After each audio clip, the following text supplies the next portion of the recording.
Tonight, we do know only one air traffic controller was in the tower last night managing helicopters and planes when typically there's supposed to be two. Let's bring in Stephen Goen. Houston, like D.C., Stephen, very busy airspace. In fact, 1,400 flights flying in and out every day. What safeguards in place to prevent something like this from happening here?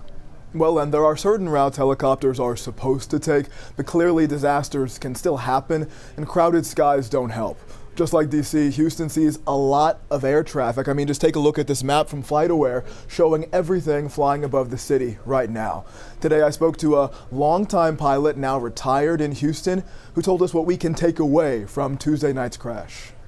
And for this to happen, it's really shocking. With over 40 years of military experience and more than a decade spent flying over Houston for KHOU-11, retired pilot Bob Stolting speaking to us about that fatal mid-air incident overnight. A lot more problems that you can have at night, and it requires a lot more attention. Stolting said there are safeguards to prevent such collisions, designated routes that helicopters use near airports. Still, in Washington, D.C., something went wrong. That particular route, from what I've been able to determine, had a maximum altitude of 200 feet. The midair occurred at about 400 feet. So why one of the aircraft was not at the proper altitude, I don't know. There may have been any number of reasons. That crash raising the question, could something like this happen in Houston?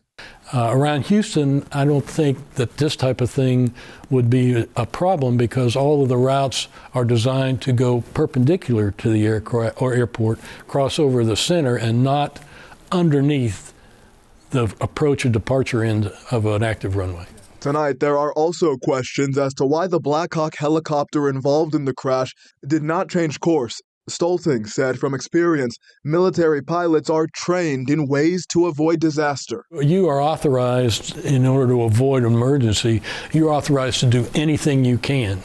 At that point, the rules go out the window. You do what you can to save the aircraft, to save the crew, to save the other aircraft. Now today, Stolting also made it clear from his experience that investigations into crashes like this can take several months to be fully completed. But there may be lessons learned that could end up impacting us here. In the newsroom, Stephen Goen, KHOU 11 News.